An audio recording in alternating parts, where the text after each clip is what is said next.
Oke, jadi sekarang kita akan membahas mengenai spin dari partikel Dirac gitu ya. Nah, sebelumnya ketika kita menyelesaikan persamaan Dirac, kita menemukan adanya spinor di dalamnya gitu ya, di dalam solusinya. Jadi solusi dari persamaan Dirac itu menunjukkan ada 4 komponen matriks kolom yang berkaitan dengan solusi energi negatif dan energi positif, dan menunjukkan bahwa setiap fungsi gelombang berkaitan dengan spinor yang menunjukkan spin dari partikel. Nah, didefinisikan matriks Pauli yang diperumum yang memenuhi alpha I tilde itu sama dengan sigma I 0, 0 sigma I gitu ya. Kenapa kita merumuskan matriks Pauli yang diperumum? Karena ya di sini matriks yang kita gunakan itu adalah matriks 4x4.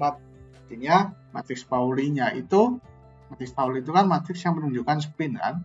Jadi itu harus 4x4. Jadi kita buat bentuk seperti ini. Nah, matriks alpha tilde dan alpha I itu akan berkaitan dengan operasi seperti ini. Yaitu alpha I sama dengan 0 sigma I 0 itu sama dengan rho dikalikan alpha I tilde itu sama dengan alpha I tilde dikalikan rho. Di mana rho itu adalah matriks 0 I 0. Nah, karena rho kuadrat itu dia akan sama dengan identitas, maka rho itu akan sama dengan rho inverse. Jadi, kita bisa dapatkan alpha I tilde dari alpha I itu sama dengan rho inverse alpha I sama dengan rho alpha I sama dengan alpha I rho. Nah, sekarang kita ingin mencari hubungan komutasi dari alpha I tilde. Ini komutasi antara alpha I tilde dengan alpha J tilde. Itu sama dengan ya di sini kita tinggal komutasikan gitu ya, karena di sini identitas. Maksudnya bentuknya itu ya seperti matriks identitas gitu yang isinya adalah matriks Paulinya. Kita bisa nyatakan dalam direct product, direct sum gitu ya, direct product. Jadi sigma I komutasi sigma I sigma J, dan di sini juga. Nah, kita tahu sebelumnya bahwa komutasi antara sigma I sigma J itu sama dengan 2 I epsilon I JK sigma K. Jadi kita bisa tuliskan komutasi alpha I alpha J tilde itu seperti ini, atau nah operasi ini alpha 2I epsilon I JK-nya kita bisa keluarkan, dan ini sigma K. Jadi komutasi antara alpha I tilde alpha J tilde itu sama dengan 2I epsilon I JK alpha K tilde.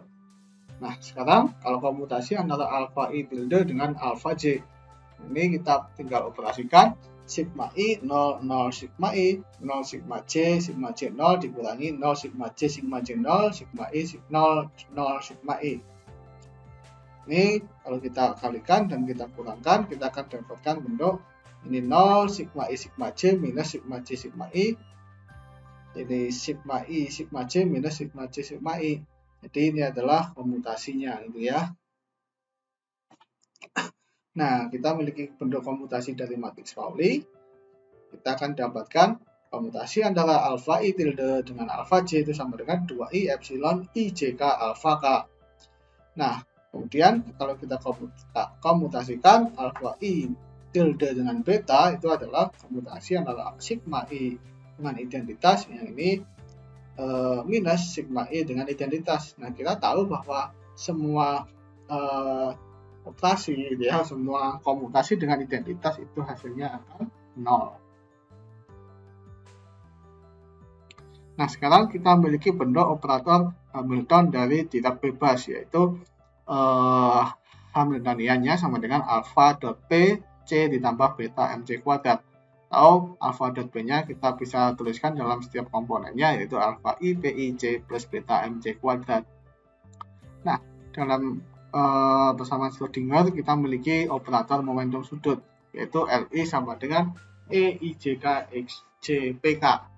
Kalau kita komutasikan Li dengan Hamiltonian, kita akan dapatkan komutasi antara epsilon IJK XJPK dengan AL PL C plus beta MC kuadrat. Kita bisa pisahkan. Nah, karena di sini beta itu adalah matriks identitas, maka dia akan komut gitu ya. Ya maksudnya matriks identitas namun tambahnya kan plus minus gitu ya. Nah, hingga hanya menyisakan suku yang pertama saja. Nah, di sini kita memiliki 4 komponen gitu ya, XJ, PK, alpha L, dan PL. Kita memiliki sifat dari komutasi bahwa komutasi antara AB dengan CD itu sama dengan ABCD plus ACBD ditambah CABD ditambah dengan CADB. Nah, dengan demikian kita akan dapatkan komutasi antara LI dan H Hamiltonian sama dengan epsilon IJK C dikalikan, nah seperti itu ya. Nah, di sini kita memiliki benda seperti ini dan kita bisa melihat bahwa alpha L itu kan dia adalah sebuah matriks yang isinya itu sebuah konstanta gitu ya, jadi dia akan komut. Ini juga komut, ini 0, jelas komutasi dengan dirinya sendiri, hanya menyisakan komponen keempatnya saja. Nah, kita tahu bahwa komutasi antara XJPL itu adalah IH bar delta JL. Dengan demikian, kita akan dapatkan komutasi antara LI dengan Hamiltonian sama dengan IH bar J epsilon IJK alpha J PK. Nah, di sini terlihat bahwa operator momentum sudut tidak komut dengan Hamiltonian. Nah, sekarang kita tinjau komutasi antara matriks Pauli yang diberi umum dengan Hamiltoniannya, yaitu alpha I tilde dengan Hamiltonian sama dengan alpha I tilde alpha J PJ C ditambah beta MJ kuadrat. Kita bisa pisahkan. Nah, yang suku kedua ini jelas 0 gitu ya. Kita sudah dapatkan sebelumnya, dan suku pertamanya kita memiliki 2I epsilon IJK alpha K PJ dikalikan C gitu ya. Nah, kita bisa menggunakan sifat ini. Kalau kita tukar, kita akan dapatkan nah seperti ini gitu ya, alpha J PK, tandanya menjadi negatif. Nah, operator spin itu didefinisikan sebagai SI sama dengan setengah H bar alpha I tilde. Nah, momentum sudut dari partikel totalnya itu adalah kopling dari momentum sudut orbital dengan momentum sudut spin. Jadi JI sama dengan LI ditambah SI sama dengan LI ditambah setengah H bar alpha I gitu ya. Nah, kalau kita cari komutasi antara J gitu ya, JI yaitu LI plus setengah H bar alpha I dengan Hamiltonian itu sama dengan komutasi LI dengan Hamiltonian ditambah setengah dari H bar komutasi alpha I tilde dengan Hamiltonian. Nah, kita dapatkan ternyata JI momentum sudut total komut terhadap Hamiltoniannya. Artinya apa? Artinya keduanya akan memiliki keadaan eigen yang simultan. Nah, sekarang kita tinjau sebagai contoh yaitu S3, yaitu komponen SZ gitu ya, sama dengan setengah H bar alpha 3 tilde, atau seperti ini kalau dalam notasi matriks Pauli. Nah, di sini kita tahu bahwa matriks Pauli sigma 3 itu memiliki nilai eigen plus minus setengah H bar gitu ya, plus minus 1. Kalau dikalikan ini nilai eigennya plus minus setengah H bar.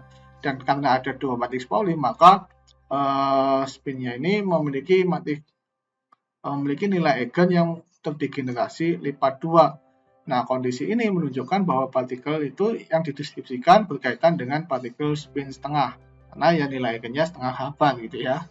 Gitu.